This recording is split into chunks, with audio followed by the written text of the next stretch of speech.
अस्सलाम वालेकुम, मैं आपके होस्ट मुस्कान। आप देख रहे हैं नई सोच न्यूज़। कराची से रिपोर्ट कर रहे हैं Ayaz Siddiqui. Town municipal corporation गडार चेयरमैन हाजी तारिक अजीज़ बलोच ने कहा कि शफाफियत हमारी शनाख्त है। जो भी काम अंजाम दिया जाता है इसको मुकम्मल मॉनिटर किया जाता है। टाउन म्यूनसिपल कॉरपोरेशन में माली साल 2023-2024 सालाना नीलामी, मलंग एनिमल नहीं और हेली क्लियरेंस सर्टिफिकेट फ़ीस की वसूली के हुकूक के हवाले से नीलामी का इनकाद किया गया।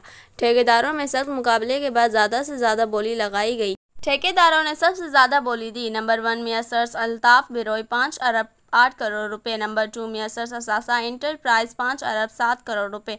नंबर 3 मियसर्स हसन एंड को 1 अरब 56 करोड़ रुपए। सबसे ज़्यादा बोली देने वाले मियसर्स अल्ताफ़ बिरोई को ठेका तमाम कानूनी तकाज़ों और गडाफ टाउन कौंसिल से मंजूरी के बाद हवाले किया जाएगा, जिसमें chairman Haji Tariq Aziz Baloch, vice chairman Jam Mohammad Jokhio, municipal commissioner Ahmed Yad, इसके अलावा additional secretary local government of Sindh Mohammad Ali Zaidi की निगरानी में सर अंजाम दिया गया, जिसमें chief account officer Iftikhar Ahmed Dayo, पार्लिमानी leader committee member Mir Abbas Talpur, committee member Mohammad Rafiq Jokhio, Zeb Baloch. इस मौके पर गडाफ टाउन के अफसरान में director HMR Haji Sharif Sheikh, council officer Sarfaraz Kadiri, Sajjad Ahmad और दीगर अफसरान भी मौजूद थे। गडाफ टाउन चेयरमैन तारिक अजीज़ बलोच ने आखिरी कलामात में कहा, अल्हम्दुलिल्लाह हम अपने पाकिस्तान पीपल्स पार्टी के चेयरमैन बिलावल भुट्टो ज़रदारी के वर्सन पर काम करते हुए इस नीलामी को तमाम कानूनी तकाज़ों को मद्देनज़र रखते हुए अंजाम दी।